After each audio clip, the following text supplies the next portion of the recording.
court. Can we send them a bill? With interest. Well, the Auditor's Office, Division of Local Mandates, already determined that Commonwealth's responsible for, So why don't we For the send them a cost. bill? we did, right? Or No, we haven't sent them a bill. Oh, we haven't? No. How do they know what to pay?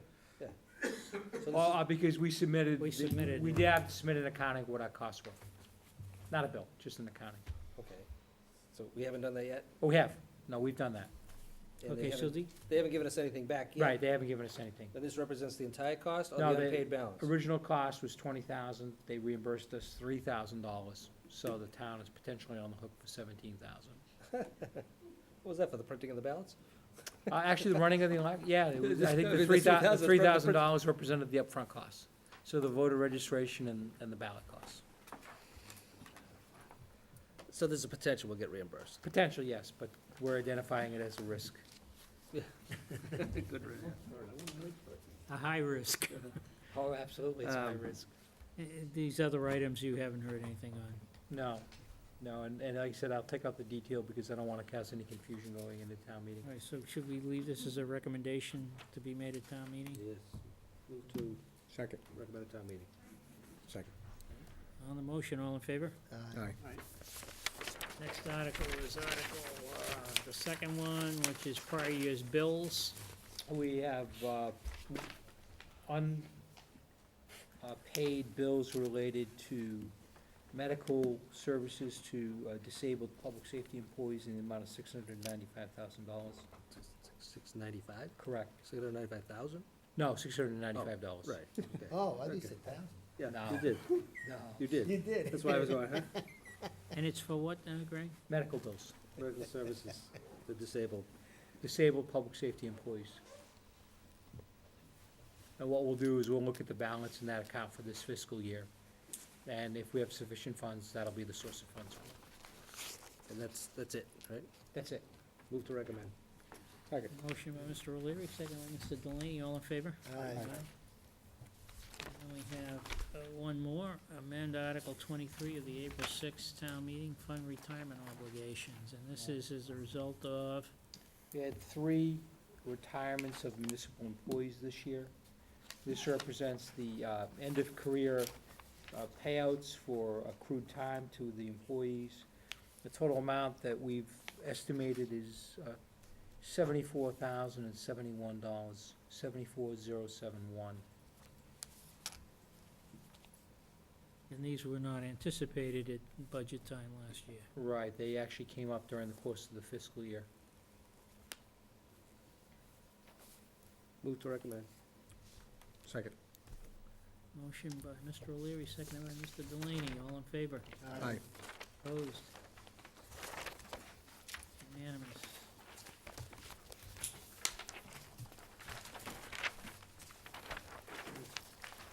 Okay, now we skipped over a couple of articles. Going back. Right, I have a handout.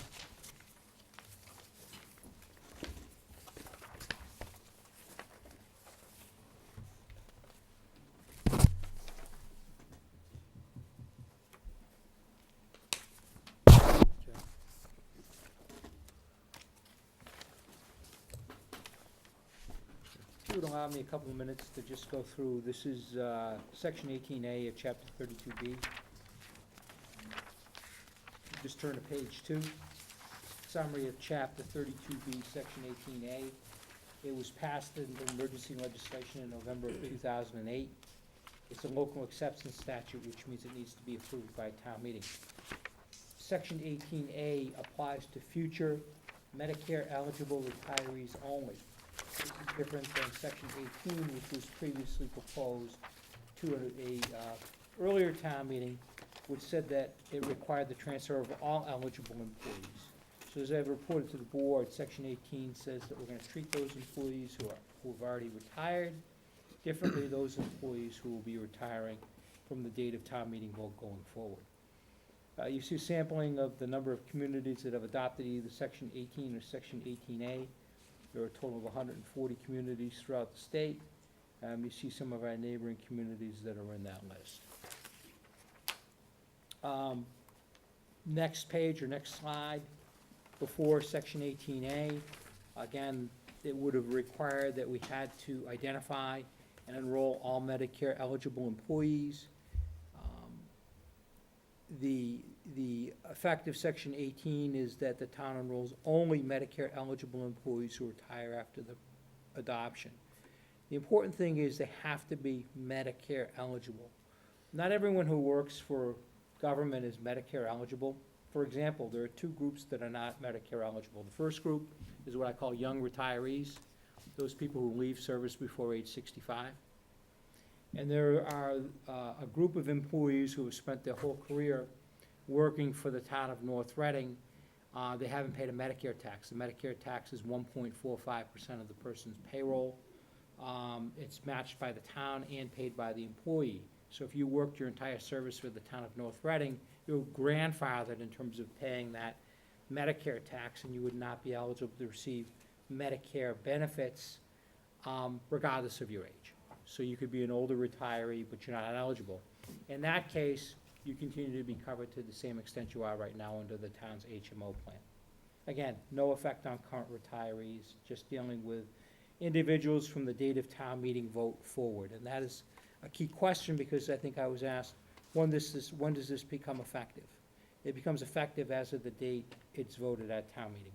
It doesn't become effective at the start of the new fiscal year. It doesn't become effective at some later date that town meeting establishes. It becomes effective as of the date of the town meeting vote.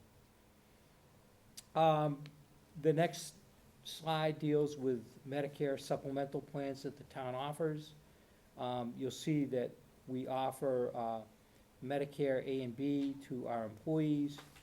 The monthly premium for the individual plan is $229.67 a month. It is a benefit-rich plan. I've made note of it here.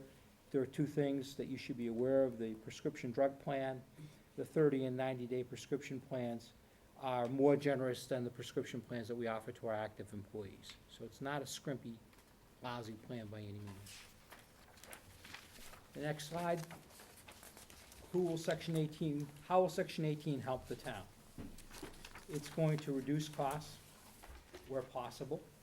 It's going to improve the town's OPEB liability. OPEB is other post-employment benefits, and it's a term that auditors and accountants use when they look at what your liability is for health insurance costs going into the future, and our goal is to try to reduce that liability. It ultimately has an effect on the town's bond rating because it shows that we've made an appropriate management decision in the interest of cost savings. It provides for long-term cost savings. It has no impact on the existing retirees. It has no impact on non-Medicare eligible retirees. Those individuals, again, remain on the plan. More importantly, there are no penalties for the town or the retirees. When we were looking at Section 18, we had to consider the fact that there were penalties involved. There are no penalties. And again, this should be considered as part of the town's long-term strategy to reduce its overall health insurance costs. And I'll get a little bit into that in a few more pages. Health insurance costs, as you know, we have limited ability to control our costs. There are a number of unsustainable rate increases that the town has incurred, as have all Massachusetts cities and towns. That costs increase as revenues continue to decrease, and I think that pattern has really proven true in the last few years. That increase in cost while revenues are decreasing impacts employees, retirees, and taxpayers, and then ultimately affects decisions that we make in terms of hiring and possible reduction in services to the public. The next slide is a compilation of our health insurance costs from 2002 to 2010. I think that the key thing to look at is the bottom line, which shows percentage of operating budget. In 2002, health insurance consumed 5.2% of the operating budget. In 2010, it now consumes 8.6% of the operating budget. Now, I realize not all of that is retiree health insurance costs, but it's a piece. The health insurance budget is only exceeded by the school department budget. So it's bigger than police, it's bigger than fire, it's bigger than DPW.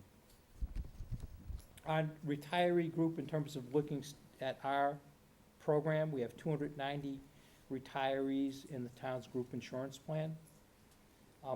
Of those 290, 196 are already in the MedX plan, or the MedX supplemental plan. We have 94 retirees that are in non-Medicare eligible plans. Most of them are in the HMO plan, but there are others scattered in other plans. So we look at those 94 people and we say, this is just done for comparison purposes, but we say that of those 94 people, not everyone is eligible to migrate onto a Medicare plan. As a matter of fact, only about 25 of those people would be eligible. Other 69 people are not eligible for a variety of reasons. Again, I want to raise the caveat that just shows you for illustrative purposes, going forward, not everyone who retires is eligible. There's a fraction of those that retire that are eligible. If you would just go to the next slide. The financial impact, this is where really the rubber hits the road.